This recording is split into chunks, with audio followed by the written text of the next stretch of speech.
The gentlewoman from Oklahoma and the chair of the Subcommittee on Modernization, Ms. Bice, is recognized for 5 minutes. Thank you, Mr. Chairman, and thank you for the witnesses for being here. I want to piggyback off of what my colleague, Representative Sewell, just mentioned.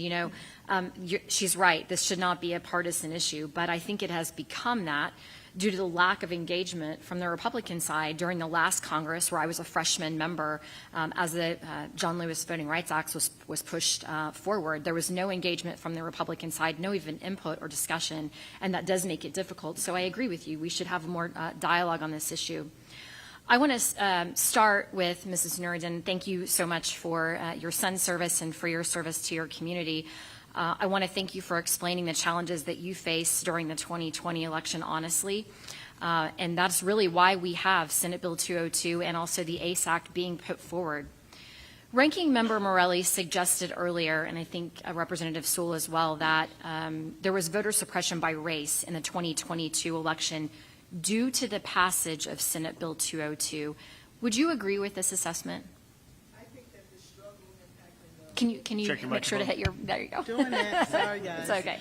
I think that the struggles that impact families who are living in perpetual poverty, I think that Senate Bill 202 didn't change the reality for those voters.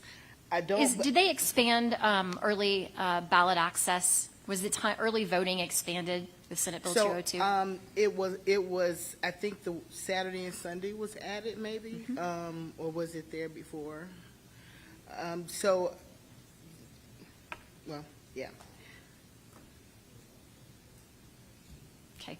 So the Saturday was optional before, but now it's required for federal elections, and Sunday is optional based on superintendent. So we've actually expanded the number of days that individuals have to vote.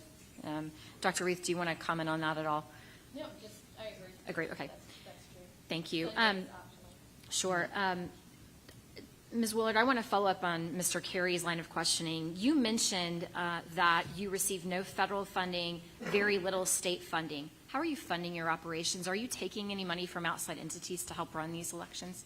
We've not, since I've been on the board. They might have prior to 2020, but not in the last 3 years. So how are you funding your operations? Local county taxpayers pay the operations fully. Okay. You also mentioned, and I think it's important to note this, that there are geographical challenges with Fulton County. And I just thought it was an interesting sort of perspective here. So I looked it up. And you may be surprised to know that Fulton County is 534 square miles. Oklahoma County, my home county, is 718 square miles. We don't have ballot boxes at all. We have no fault absentee ballots, where you have to have an absentee ballot notarized before you send it back in. We have voter ID laws on the books, but we also can determine the night of the elections who has won. And so I'm not sure that the geographical size of the county matters. It's really how these elections are being administered that make the huge difference. And I think it's an important point to note. One of the tenets of the ACE Act is cleaning up the voter rolls. And I maybe want to ask Mr. Spiskowski, who do you think in the U.S. is doing voter maintenance well in the United States? What states are doing well? Well, the easiest way to find out who's doing it well and who's not is to check the election integrity scorecard that the Heritage Foundation premiered in December of 2021, in which we rate every single state based on best practices.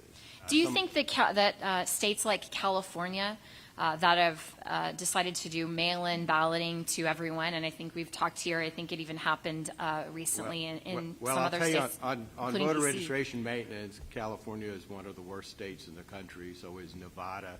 Some of the best states in the country are places like Texas, Georgia, Florida, but you can see our ratings. I will tell you this. We scored states based on a perfect score of 100. No state in the country scored 100. The highest state was in the low 80s. The worst states would have flunked out of college. Their scores were so low.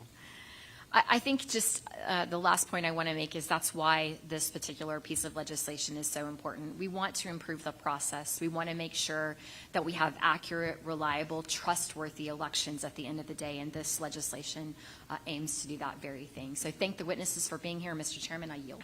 Gentleman yields back.